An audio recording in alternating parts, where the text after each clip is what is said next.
আমরা তো প্রায় প্রত্যেকদিন বিভিন্ন ধরনের চুরির কথা শুনে থাকি, কিন্তু আপনি কি কখনো শুনেছেন আস্ত একটা মৃতদেহ চুরি গেছে? শোনেননি তো? চলুন আপনাদের বলি সেই গল্প। শহরের নাম ভেবে। সুইজারল্যান্ডের জেনেভা লেকের পাশে অবস্থিত একটি ছোট্ট শহর। সেদিন ভেবে শহরের আদালতে এজলাসে চলছিল একটি মামলা। মামলাটি ছিল অপহরণ এবং মুক্তিপণের। সেই সময় মুক্তিপণ চাওয়া হয়েছিল $6 লক্ষ, অর্থাৎ ভারতীয় মুদ্রায় 5,28,88,500 টাকা। এরপরে মামলাটি শুরু হলে বিচারপতি যখন আইনজীবীকে জিজ্ঞাসা করেন, আচ্ছা, যার অপহরণ হয়েছিল তিনি কি এখনো জীবিত না মৃত?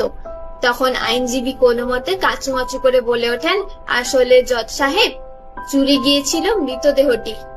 বিচারজীবী তো আটকে উঠেন, আরে এটা কখনো হয় নাকি? হ্যাঁ, সত্যি হয়েছিল। আর জানেন কার সাথে হয়েছিল? তাকে চেনে না পৃথিবীতে এমন কেউ নেই। হ্যাঁ, ঠিক ধরেছে, ইনি হচ্ছেন স্যার চার্লি স্পেন্সার চ্যাপলিন।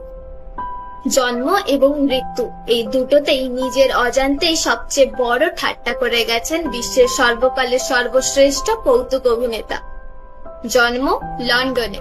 ইংল্যান্ডের সমস্ত নবজাতকের নথিপত্র যেখানে স্বীকৃত থাকে, সেই সামারসেট হাউসে চার্লি স্পেন্সার চ্যাপলিন নামে কোনো শিশুর কখনোই কোনো নাম ছিল না। আসলে তিনি বিশ্বের দরবারে ঠাঁই পেয়েছিলেন, তাই তার নির্দিষ্ট কোনো দেশে কখনোই ঠাঁই জোটেনি। পরে 1953 সালে স্ত্রী সন্তানদের নিয়ে সুইজারল্যান্ডে চলে আসেন অভিনেতা।